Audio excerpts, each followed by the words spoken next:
uh, ever felt that gut-wrenching fear as a parent, imagining the worst happening to your child, uh, and to do what if a simple play date turned into a nightmare scenario with unanswered questions and mounting dread. Peacock's new series attempts to tap into those primal fears, but quickly stumbles, leaving viewers with more frustration than suspense. Um, the premise is undeniably gripping. So, a mother arrives to pick up her son from a play date, only to discover the other mother has never heard of him. A disconnected phone number and conflicting stories escalate the panic, or this initial setup promises a tense, gripping thriller, but the execution falls short. The series, based on a best-selling novel, suffers from mechanical writing and a plot that veers between predictable and nonsensical. Um, the creator seems more interested in shouting thematic points than crafting a compelling narrative, despite a formidable cast, including Sarah Snupp and Jake Lacey. Their talents are squandered on thinly drawn characters. The title itself, All Her Fault, immediately raises questions. Uh, um, who is her?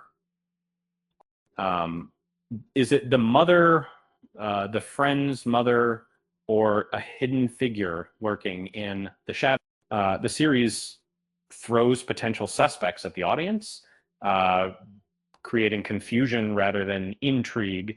Uh, it hints at broader commentary on the pressures faced by modern women, but it feels heavy-handed and superficial. Beyond the central mystery, the series introduces a multitude of subplots: addiction, disability, economic inequality, attempting to add depth.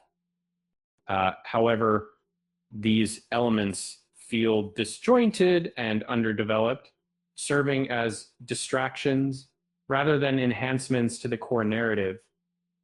They're thematic red herrings that don't meaningfully connect to the central story. The cast featuring Snook, Lacey, Dakota Fanning, and Michael Pena deserves better Caesar. The actors seem directed to overact, with cameras lingering on exaggerated expressions, and this scene and their talents are wasted on characters that are poorly written and lack nuance. It's one bright spot is Sophia Lillis, who brings vulnerability to a character riddled with inconsistencies. Uh, the pacing is uneven, with the series meandering off in unnecessary directions. A cascade of shocking reveals in the penultimate episode feels contrived and far-fetched, stretching the boundaries of believability.